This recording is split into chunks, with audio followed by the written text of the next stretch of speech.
반갑습니다. 저번 시간에 이어서 열반전의 후생길 인도하는 법설 두 번째 시간입니다. 제가 해보니까 야, 이게 3번을 가지고 안 되는구나 이런 것들을 느꼈어요.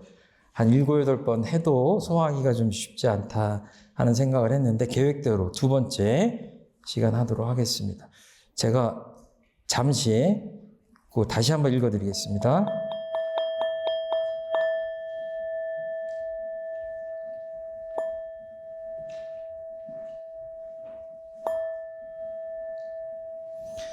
열반전 후에 후생길 인도하는 법설 원불교 인연 영가시여 또 들으소서. 생사에 이치는 부처님이나 영가나 일체 중생이나 다 같은 것이며 성품자리도 또한 다 같은 본연 정정한 성품이며 원만구족한 성품이외다.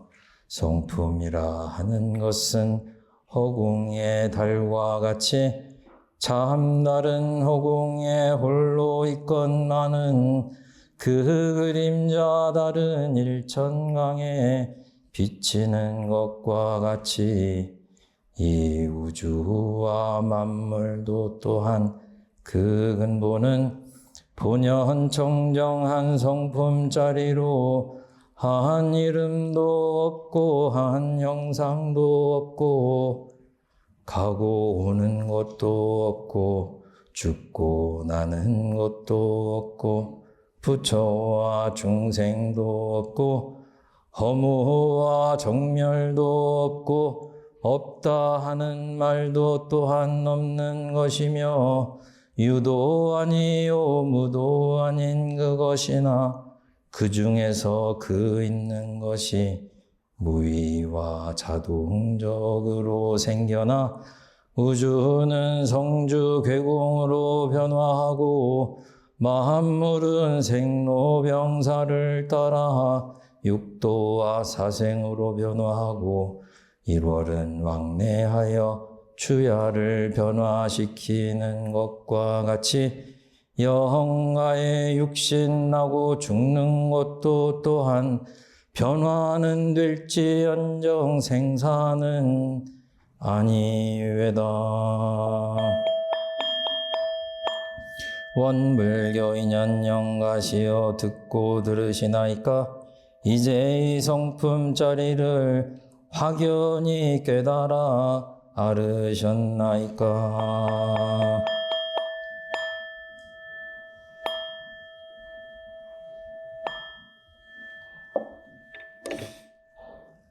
이 본문에 이어서 뒷부분이 있는데 그건 다음 시간에 하기로 하고요.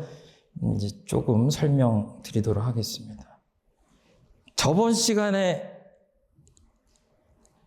배운 것들을 이렇게 요약하면 정신을 차려라. 다 내가 지어서 받는 거다. 생각나시죠? 그래서 원망할 것이 없다. 이건 저의 표현이에요. 그리고 마음의 자유를 얻으면 이 천업을 돌파할 수 있다. 그것이 저번 시간에 우리가 공부한 거예요. 그러니까 천도법문의 모든 내용이 사실은 첫째 시간에 끝났어요. 그런데 한 말씀 더 하셔서 자성의 본래, 성품자리를 깨달아야 진정한 마음의 자유를 얻을 수 있다라고 마무리를 하시면서 이어지는 게 오늘 내용이에요. 그러니까 오늘은 키워드가 뭐예요? 우리 성품자리를 깨닫는 게 이 시간에 우리들에게 주어진 그 주제다. 영가시여 또 들어 생사에 이치는 부처님이나 영가나 일체 중생이나 다 같은 것이며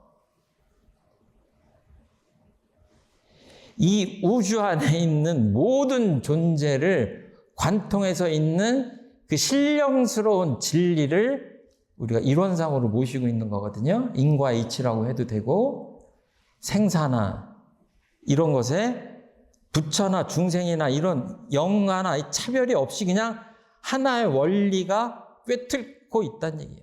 얼마나 평등합니까?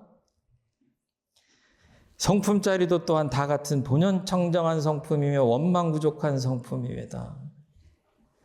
그러니까 일상수행할 때 심지가 요란하지 않는 자리로 갈 수 있고, 어리석지만 어리석지 않은 자리로 갈 수 있고, 그러지만 이 온갖 욕망에 내가 끄달리고 끌려가서 그러지 않은 삶을 살 수 있죠. 뭐예요? 본연의 자리로 회복하고 돌아갈 수 있는 근거가 어디 있다? 여기 있다. 이론상 서원문에는 재불조사, 범부, 중생의 성품으로 그래서 다 같다. 우리들의 마음 깊숙이 들어가면 누구나 같다. 그거를 믿는 게 신앙이고 거기에 바탕에서 마음을 쓰는 것이 우리 수행이고 간단, 명료한 것. 거기에 따라서 천도법문도 이렇게 설해지는 것이고. 아침에 거울 보고 오셨죠? 거울 보시면서 얼굴만 보셨어요? 거울만 보셨어요? 거울 봐야 얼굴 보이죠? 근데 무심히 보면 어때요? 거울은 그냥 있는 거고 얼굴만 보죠. 견성이 그래요. 보고 있는데 놓쳐요. 물고기가 물속에 사는 거를 의식하지 않아도 되잖아요. 그렇죠? 나는 물고기로 태어나서 늘 물에 살다 물에서 죽으니까. 그 물과 같이 그냥 있는 건데 안 보이는 게, 너무 커서 안 보이는 게 이제 성품짜리죠. 제가 잘 쓰는 말인데, 제가 교도님들한테 빨간 실크 스카프, 노란 스카프, 파란 스카프 막 온갖 색색으로 물들인 비단 스카프를 선물 드렸어요. 스카프가 무슨 색입니까? 그러면 빨강이요, 노랑이요, 파랑이요 그러는데 원단의 색깔은 무엇입니까? 이렇게 여쭤보면 어떠세요? 원단 그대로 실크 스카프를 사신 적 있으세요? 그런 기회가 드물죠. 그러니까 희로애락 이렇게 이런 것들이 다 그 색깔이죠. 우리가 분별 내는 게 색깔이에요. 물들기 전에. 예. 그러니까 뭐예요? 다 아는 거예요. 그러니까 대동소이해요. 크게 보면 여기 계신 분들이 이름이 다 각각 다르고 연세도 다르고 남녀도 다르고 학식도 다르고 이 세상 사람들은 선악 귀천 빈부 귀천 학식의 유무 남녀노소 이런 다 다르잖아요. 그게 처처불상소식이에요. 그런데 그것만 가지고는 처처불상소식이 되는 게 아니라 다 같다라고 대동. 크게 같으면서 다르다고 생각해야 그게 처처불상소식이잖아요. 그래야 이제 견성에 바탕한. 그래서 대종사님이 어떤 표현을 하시냐면 마음나라는 원래 온전하고 평안하며 밝고 깨끗한 것이다. 이런 표현도 하세요.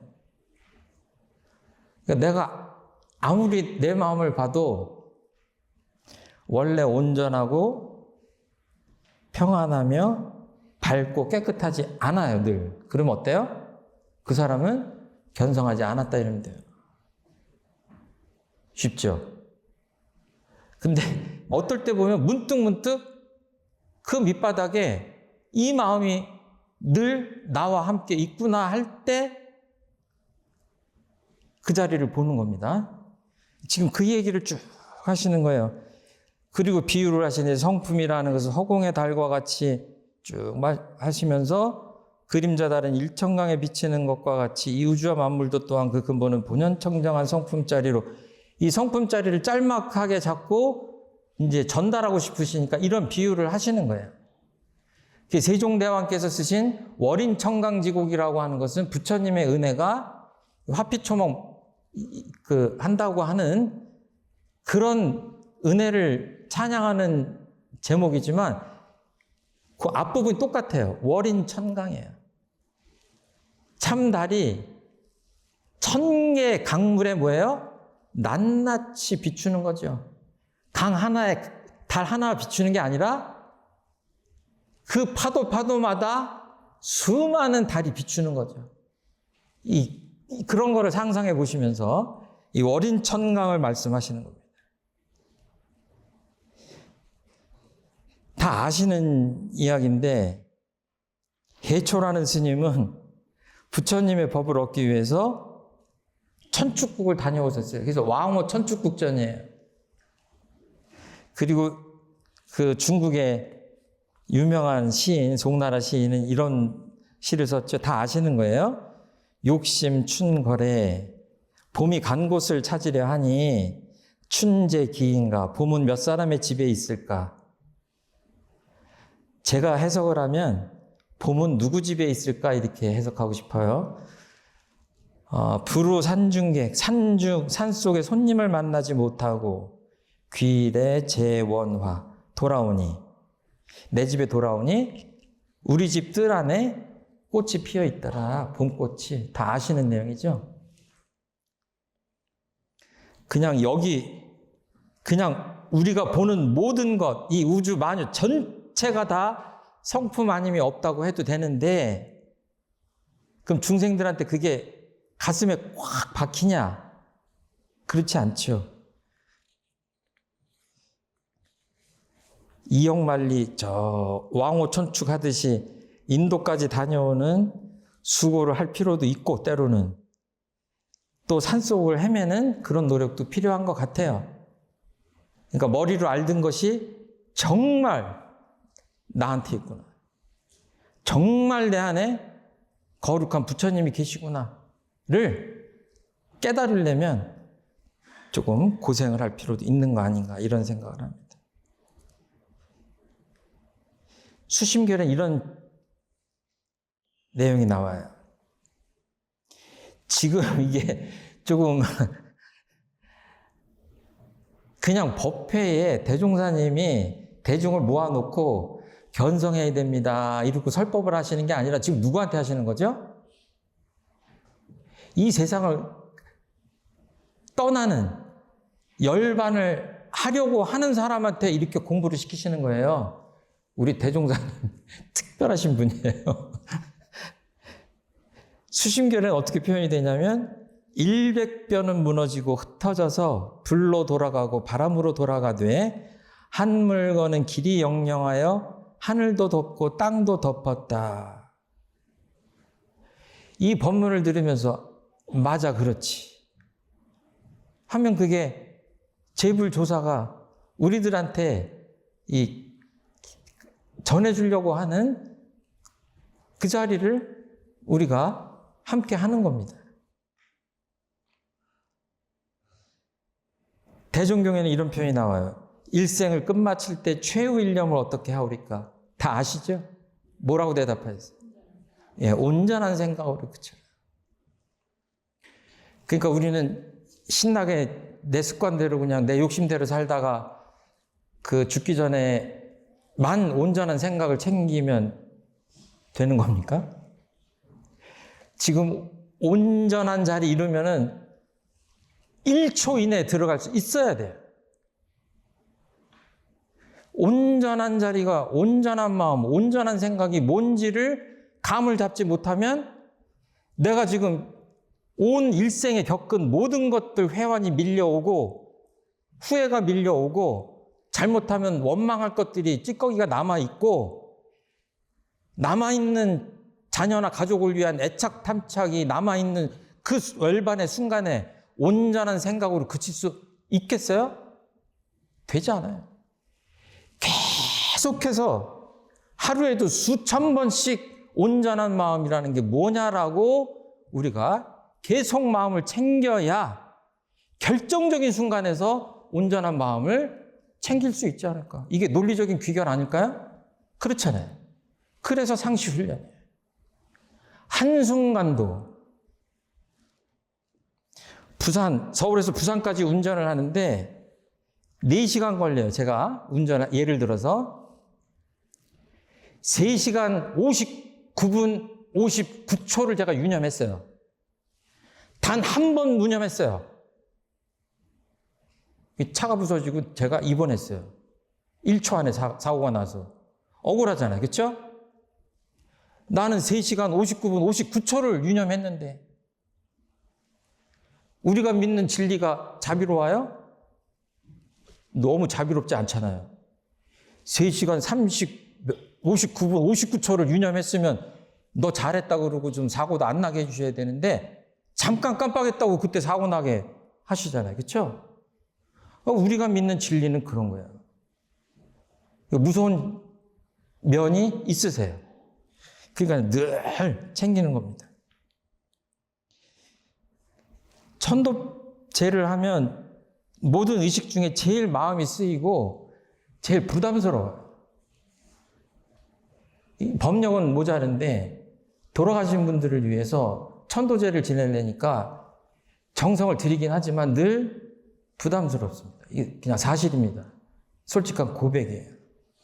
그런데 천도 뽑는다고 독경도 하고 뭐 연불도 하고 성주 삼편도 하고 막 그러지만 제 개인적으로 어때가 정말 방금 전에 그 읽은 대목도 그렇지만 어떤 대목에서 가슴이 좀 쿵하고 정말 나도 정말 생사해탈을 했는가 이렇게 자문하게 되는 대목이 화장을 하든 해서 이렇게 장지에 가서 입장식을 하거든요. 몇 분 안에 끝납니다. 짧아요. 근데 그 중에 영결사라는 게 있어요. 영원히 이별하는 그 영가시여.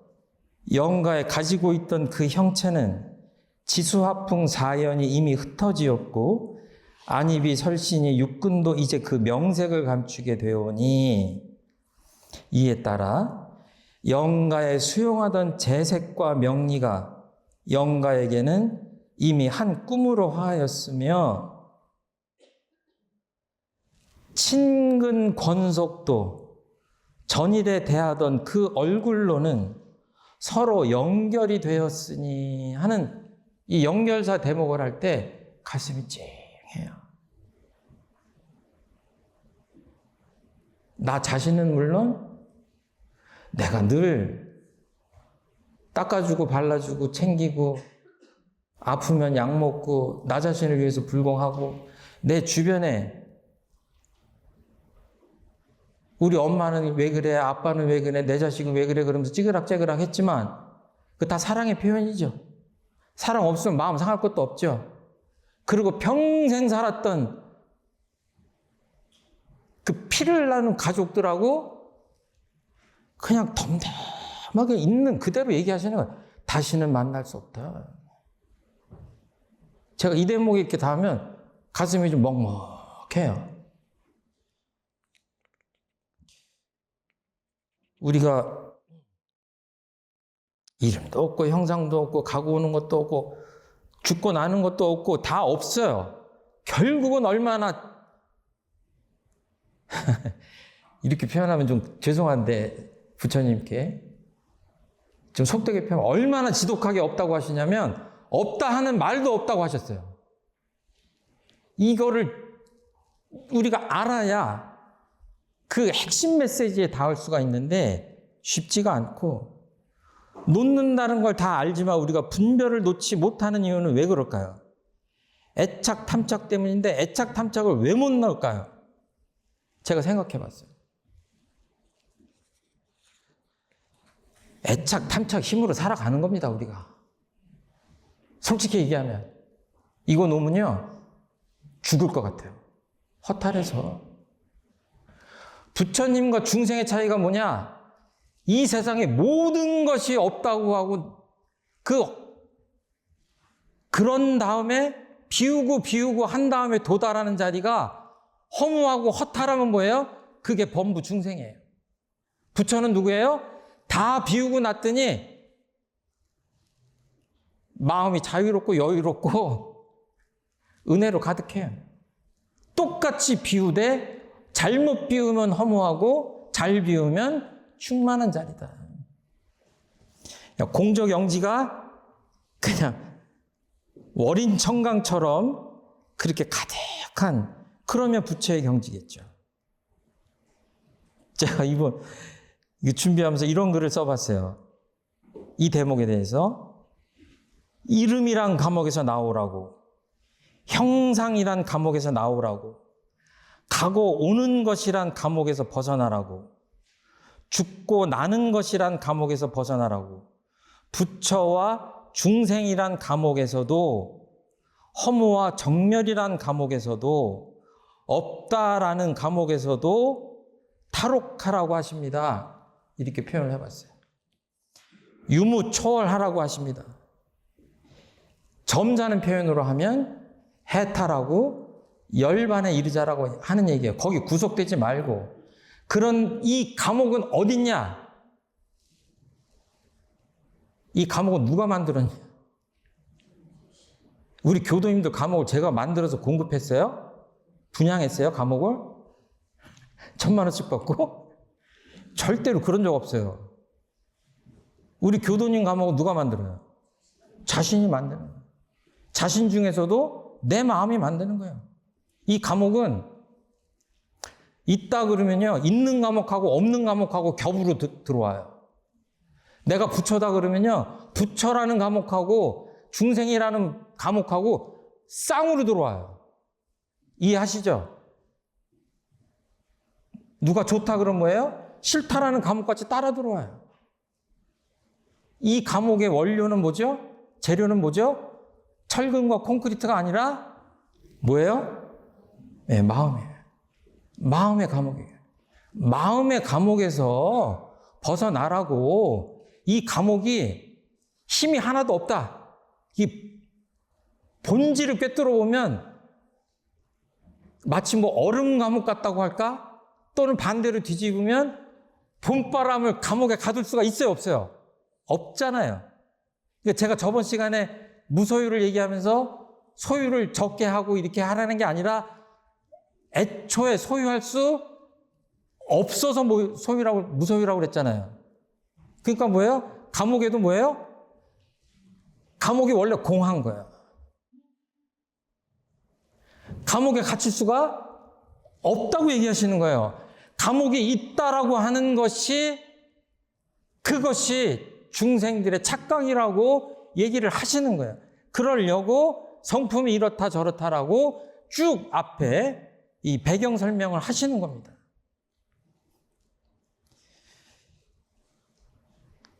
천만경계도 비었고 나도 비었는 것을 직면하는 것이 견성이에요. 그러니까 뭐예요? 이 정도 되면 이제 유무초월이라고 할 수가 있고, 그냥 그 다른 경지를 맛볼 수가 있는 거죠.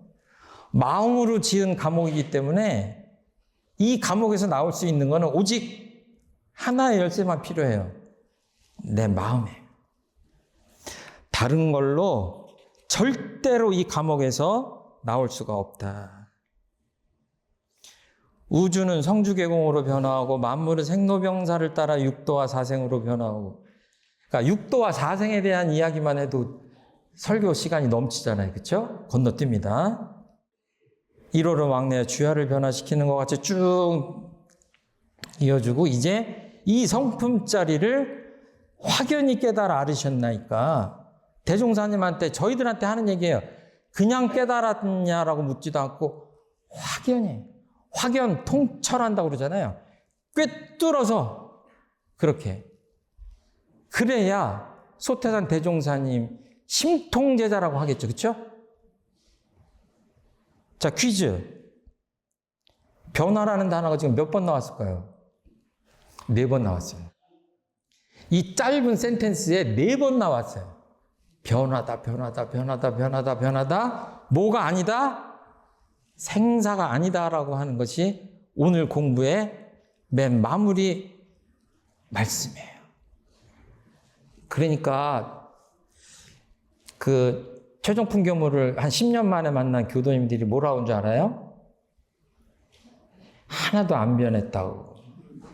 그러면 제가 좋아하죠. 그렇죠? 앞으로는 좋아하면 되겠어요? 안 되겠어요? 질이 안 맞네. 그러니까 우리 교도님들은 다음 주에 저를 만나면 아이고 일주일 동안 많이 변하셨습니다. 이래요. 제가 교도님들한테 이렇게 얘기하기는 좀 그렇고, 저를 만날 때마다 예, 이렇게.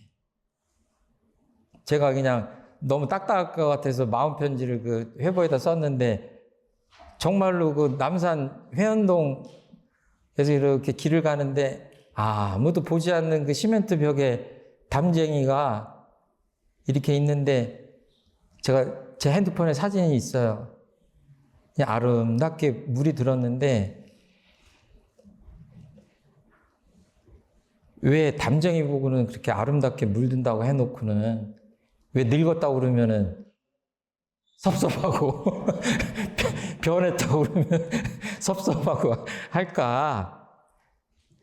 이게 아니 밀가루 반죽을 새로 하려면 물 묻혀가지고 다시 이렇게 해야 되잖아요. 주물주물 조물주가 그렇죠?